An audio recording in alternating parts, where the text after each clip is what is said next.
September 23, 1928, just after midnight, Harlem.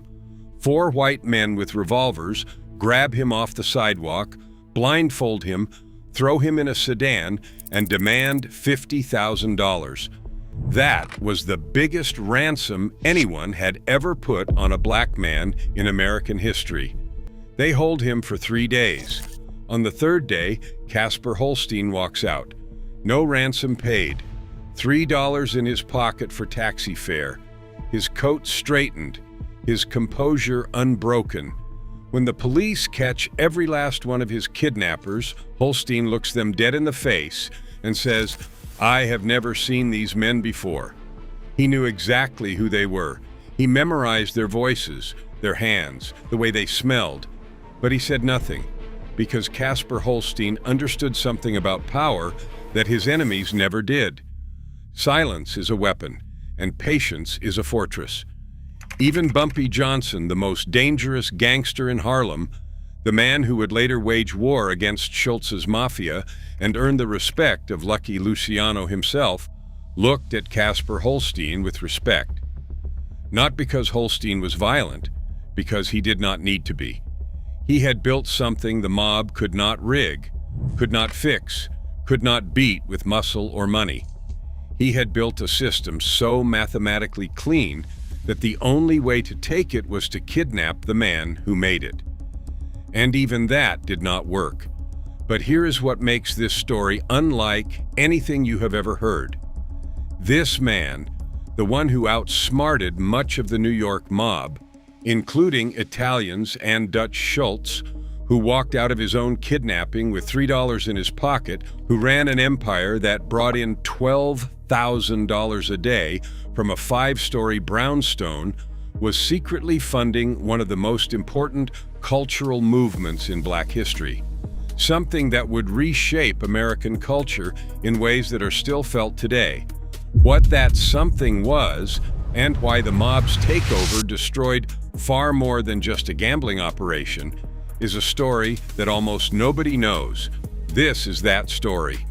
To understand why the mob had to kidnap this man, why 4 armed men and a $50,000 ransom was the only play they had left, you need to understand what Casper Holstein built, and why none of them could break it.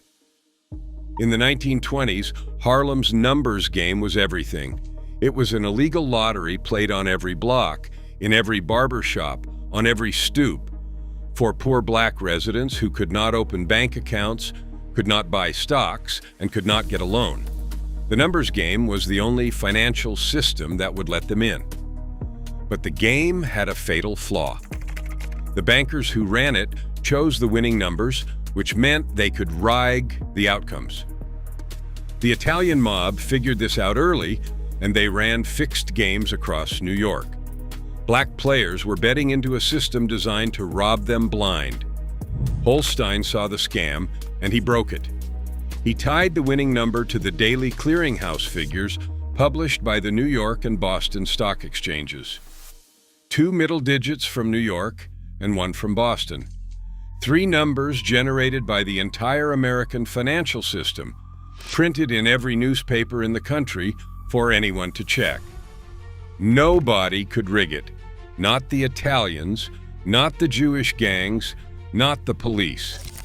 The number was in the morning paper before the first bet was placed. Therefore, everybody in Harlem played Holstein's game, and the money poured in. He paid 600 to 1. The real odds were 999 to 1. That gap was profit every day. At his peak, $12,000 a day, roughly $175,000 in today's money, every single day. The mob couldn't compete. Holstein's system was mathematically superior to anything they ran. Black Harlem trusted his game because it was provably fair. The mob's games were crooked and everybody knew it. Therefore, the money flowed uptown, away from the Italians, away from every white-controlled operation, and straight into the pockets of a black man who had outsmarted all of them with arithmetic. That's why they had to kidnap him. They couldn't beat the system, so they went after the man who built it. So where does a mind like that come from? Caspar Holstein was born in 1876 in Christiansted, St. Croix, the Danish West Indies. He was of mixed African and Danish descent. His mother Emily raised him around an old village lottery man called the Bolito man. The children would shout at him to bring luck. The old man would say, "There is no luck without hard work." At 12, Caspar and his mother left for New York. She died after he finished high school in Brooklyn. Alone. He joined the Navy, served 4.5 years, and came home with nothing. Therefore, he became invisible. Bellhop, porter, janitor, doorman, jobs where nobody looked at his face. But one of those invisible jobs put him on Wall Street, head messenger at a commodities brokerage. Every day he carried stock quotes between offices. To the white brokers, he was furniture, a pair of hands delivering envelopes. But Holstein wasn't delivering numbers. He was memorizing them, studying how the clearinghouses worked, how the figures were published, how they were random. And somewhere between the messenger's uniform and the evening train to Harlem, the Bolito system took shape in his mind. By 1920, the bellhop was the Bolito king, and he did something with the money that no gangster before or since has ever done. Holstein didn't hoard his wealth. He built with it. 3 apartment buildings in Harlem, a mansion on Long Island, a fleet of luxury cars, thousands of acres of Virginia farmland. But the crown jewel was the Turf Club, a 5-story brownstone on 136th Street. Horse racing prints on the walls, photographs of famous jockeys, polished brass gleaming under low light. Every wealthy black person in New York was a member. Holstein held court there like a king, entertaining guests, hosting ladies' nights, running business in the back while jazz played in the front. The New York Times called him Harlem's favorite hero because of his wealth, his sporting proclivities, and his philanthropies among the people of his race. Philanthropies. That word is doing heavy lifting, because what Holstein was doing from that brownstone went far beyond charity. He was quietly building something that would outlast every dollar he ever made. Here's what nobody outside of Harlem knew. Here's what the history books still don't say loudly enough. Caspar Holstein funded the Harlem Renaissance. Not alone, not entirely, but without him the movement would have been smaller, weaker, and shorter-lived. He provided cash prizes for the Opportunity magazine literary contests, the same contests that launched the career of a 23-year-old poet named Langston Hughes when his poem The Weary Blues won first prize in 1925. The same contests that gave Zora Neale Hurston her first major recognition. The same contests that introduced County Cullen to the literary world. The award ceremony on May 1st, 1925, where 300 writers, critics, and publishers gathered in a room, has been called the night the Harlem Renaissance was officially born. Holstein's money was in the room. He financed dormitories at Southern black colleges. He supplemented the income of Harlem Renaissance artists, writers, and musicians directly, paying their rent, buying their meals, and keeping them alive long enough to finish the work that would define an era. He bought the mortgage on the New York Hall of Marcus Garvey's Universal Negro Improvement Association and kept it open as a black function hall even after Garvey's organization collapsed. He funded a Baptist school in Liberia. He supported an orphanage in Gary, Indiana. He provided hurricane relief for his native Virgin Islands, spending more than $250,000 in St. Croix. He contributed regularly to The Crisis, the NAACP's newspaper, not just money but articles. He wrote for Opportunity magazine about the political situation in the Virgin Islands, lobbying the federal government against naval rule of the islands. A historian named David Levering Lewis, the man who wrote the definitive history of the Harlem Renaissance, identified 6 people without whom the movement would not have existed. 6 people whose efforts produced 26 novels, 10 volumes of poetry, 5 Broadway plays, innumerable essays and short stories, ballets, concerti, and enough canvas and sculpture to fill a museum. Casper Holstein was one of the 6, a numbers racketeer, a gangster, a man whose entire fortune came from an illegal lottery played by the poorest people in Harlem. And with that illegal money, he bankrolled an artistic revolution that changed America forever. Think about that. Langston Hughes, the poet laureate of Black America, launched his career from a prize fund paid for by numbers money. The Harlem Renaissance, the single most important cultural achievement in African American history, was financed in significant part by a man the government considered a criminal. The surface problem of this story is what happened to Casper Holstein, but the deeper problem, the one that should keep you up at night, is this. If a gangster had to fund black art and black education because the American government would not, what does that tell you about America? Now you understand what was really at stake on the night of September 23, 1928. The 4 men with revolvers were not just grabbing a gambler, they were reaching for the throat of an entire movement. The morning after Holstein's release, the New York Times ran the headline, "Rich Negro Seized for $50,000 Ransom." The story went national. It was the first time most of white America had heard of Casper Holstein. But in Harlem, the question was not who had been kidnapped. The question was who had sent the men. Holstein's silence, his refusal to name anyone, his flat denial to police, and his calm explanation to reporters that it was for business reasons, was not loyalty to his captors. It was calculation. Naming the kidnappers meant naming the man behind them, and naming that man meant war. A war Holstein knew he could not win with guns. Everyone in Harlem already knew who it was. Arthur Dutch Schultz, Flegenheimer.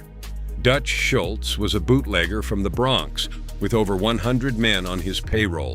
When Prohibition began to die and his liquor profits dried up, Schultz looked at Harlem's numbers racket, Holstein's racket, and saw a gold mine. He wanted it, all of it. So Schultz did what the Italian and Jewish mobs always did when they wanted something a black man had built. He used violence, political connections, and the police. One by one, Schultz's enforcers, led by a black gunman named Bub Hewlett, a turncoat who had switched sides for money, went to every numbers banker in Harlem and delivered a simple message. You work for Schultz now, or you do not work at all. The ones who refused were beaten, cut, shot. More than 40 murders and 6 kidnappings came in the wake of the takeover. Harlem's numbers runners began to disappear from the streets. Policy bankers mysteriously retired. By late 1928, only 20 policy banks remained in Harlem out of more than 40. And here is what made it impossible to fight back. Schultz did not just have guns, he had politicians. Tammany Hall leader James Hines was on his payroll. Police officers were on his payroll. Prosecutors, judges, bail bondsmen, all of them working for the Dutchman. The law itself was a weapon pointed at Black Harlem. Holstein saw what was happening. He stood up against every offer. He refused to surrender his operation. But the kidnapping shook him, physically and psychologically. He was never the same after those 3 days. He began cutting back his operations, pulling away from the street-level business, retreating. Meanwhile, 2 other Harlem legends, Stephanie Queenie St. Clair and her enforcer Ellsworth Bumpy Johnson, tried to fight Schultz head-on. They waged a guerrilla war. Bumpy and his crew of 9 picked off Schultz's men on Harlem streets. White gangsters were easy targets in a black neighborhood. Queenie ran newspaper ads accusing the police of corruption. She testified before the Seabury Commission about the bribes she had paid to officers for years. Bumpy had grown up watching men like Holstein. He understood what the Bolo king represented, not just money, but sovereignty. A black man running a black economy for black people. Holstein had done it with mathematics and dignity. No guns, no wars. Just a system so clean that the mob could not cheat it, so they had to steal it instead. That is why Bumpy respected Holstein above all others. Holstein had proven it was possible, and now Bumpy was watching the mob tear it apart. But even Bumpy could not win this war. The mob had the political power. The mob had the courts. The mob had the guns and the badges. Therefore, one by one, every black numbers banker in Harlem either submitted to Dutch Schultz or was destroyed. By 1931, just 3 years after the kidnapping, Casper Holstein, the Bolo king, the $12,000 a day man, the shadow financier of the Harlem Renaissance, was considered broke. The newspapers reported it bluntly. Holstein's friends refused to help him. The money was gone, and with it the flow of cash that had quietly sustained an artistic revolution. Dutch Schultz didn't enjoy his stolen empire for long. In October 1935, he was gunned down on the toilet at the Palace Chop House in Newark, New Jersey. The hit was ordered by the Commission, the ruling body of the Italian mafia, after Schultz tried to assassinate a federal prosecutor on his own.